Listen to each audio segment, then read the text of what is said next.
Here to present the first honoree of the evening, please welcome producer and director, Barbara Koppel.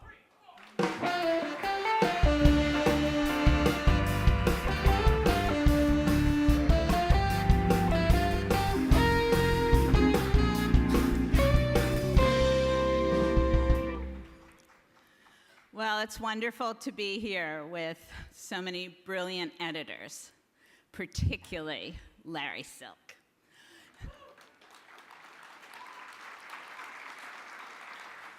I've always considered Larry Silk a great judge of story. I remember so clearly, and it seems like yesterday, when I timidly called him on the phone to ask him if he would work on American Dream with me.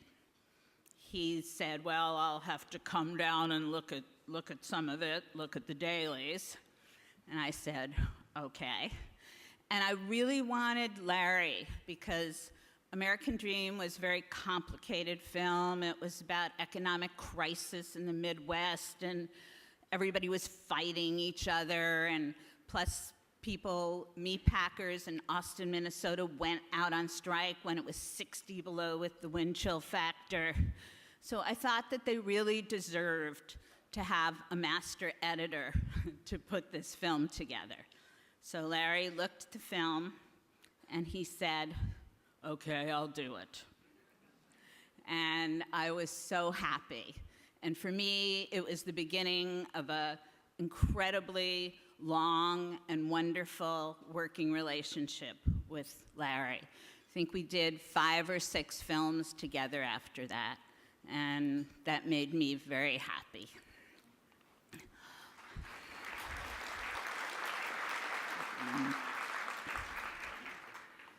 Larry Silk always has an eye for the future. I mean, if you have a lunch with Larry Silk and you're an aspiring editor, you have it made. He mentors people. He gives them his heart and soul. He listens to their questions. He goes over their dreams with him. And if things aren't going so well for them, he's got their back. He's behind them, and he's going to help them all the way through. And he has mentored so many amazing editors. One editor that he mentored is Jeff Bartz in the late 60s. And soon after, Jeff and Larry started working together on a film called Pumping Iron. And Larry was doing, a classic documentary, a great film. And Larry was doing his characters, and Jeff was in another room doing his characters. And then they figured, you know what, we got to start intercutting these and cross-cutting them and making it so it's a story and we go from one to the other so we can make this film really zing. So they sat together at the same Steenbeck. When it was Larry's turn, Jeff was his assistant, sitting right next to him. When it was Jeff's turn and his characters, Larry did the same. And Jeff told me not so long ago, he said, this, for me, was the most wonderful experience I had in editing. The collaboration was so phenomenal. I will never forget it. And that's what Larry Silk is about.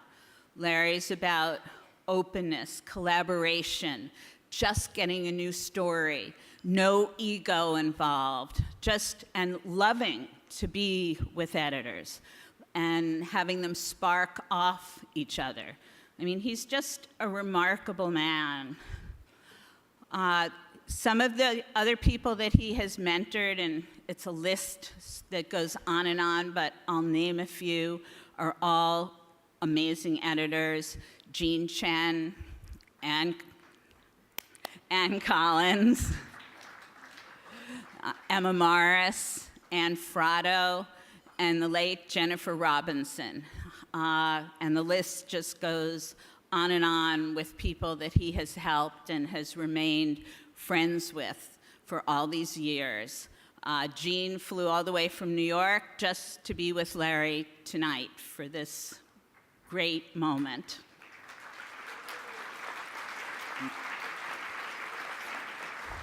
Jeff has lunch with Larry once a month where they discuss so much. Sometimes it's a really daunting task to be able to give over your film to an editor. You've been in the field for months, years. It's almost like hiring the first babysitter for your child. There has to be trust. I was doing a film which Larry and I worked on called Wild Man Blues, a film about Woody Allen and his jazz band. And the relationship between Woody and Suni when it was just starting to grow. And I shot maybe 90 or 100 hours of footage. And I brought it into Larry, and he put a selects reel together of over 15 hours. And many of you will think, oh, come on, 15 hours of selects. But for me, that was so much trust because he loved the footage as much as I did. And so I was happy. I mean, I would have been happy with 20 hours. And also, Woody Allen kept wanting to come to our editing room and to see the film. And so Woody would call, and we'd say, okay, Woody, it's 10 hours, or 8 hours, or 6 hours, or 4 hours. And finally, we got it down to 3. And Woody and Suni came to the edit room. And Larry and I did not look at the screen once. We were staring at Woody and Suni to see what they were thinking. And they were entranced. I mean, it was like seeing their relationship grow. And Woody kept tapping his foot every time, his jazz band got on and had his finger up and was smiling. And at the end, he got up. He looked at Larry Silk and he said, I like it. He said, but you've got some more editing to do. Larry said, I know.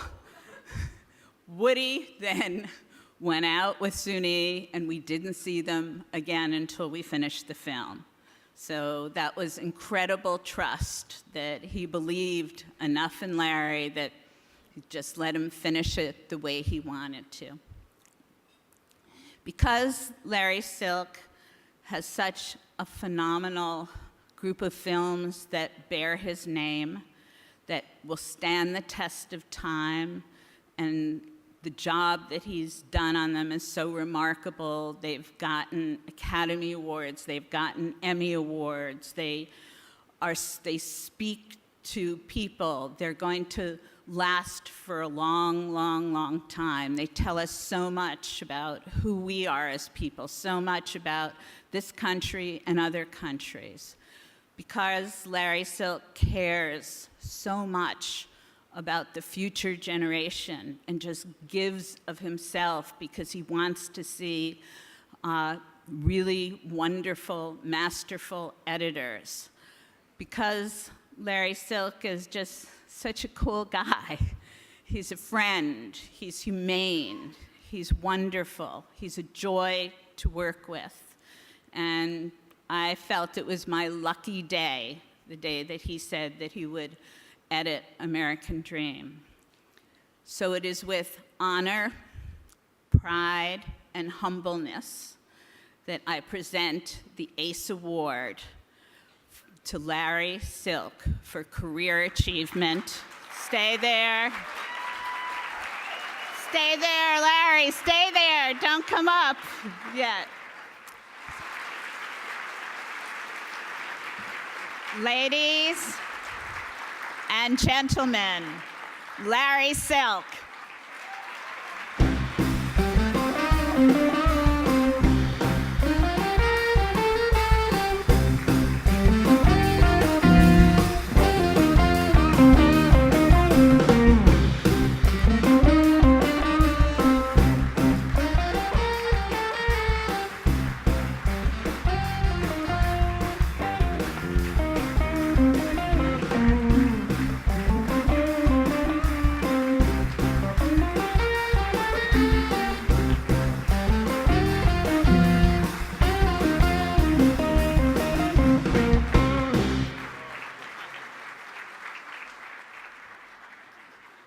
Well, it goes without saying I don't know what to say.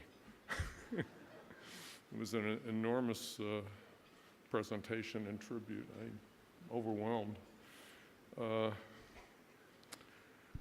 don't know what to say, but the editing process to me is such a joy. I mean, it is so much fun. With all the work and all the agony and all the crises and everything else, it is just plain fun. You've got all that stuff to play with. And if it's I really, I don't know what to say. I was just overwhelmed. It's fun, and it was important to me from the time I was about 9 years old to see documentaries, and it just seemed like the most dramatic and powerful thing I could imagine. And it was it was after the Depression, but it was still rolling along, that I became very interested in the whole social fabric of life. And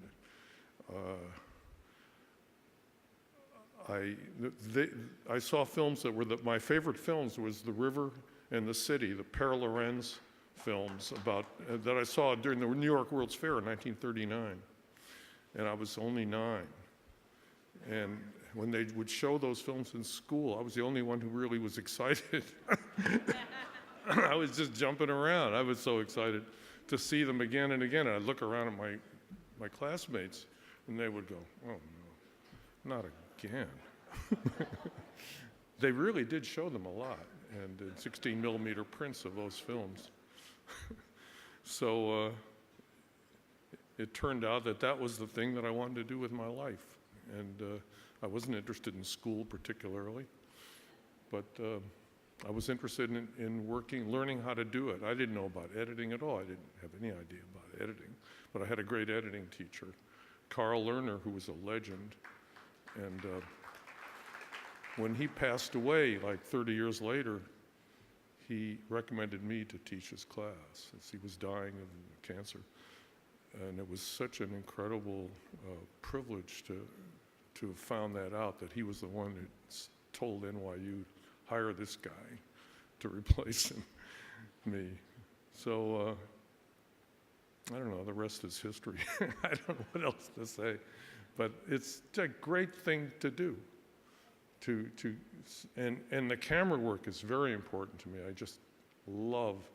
I loved the cinema verite work that people were doing. And there's a gentleman here right now, Bob Elfstrom, I invited, who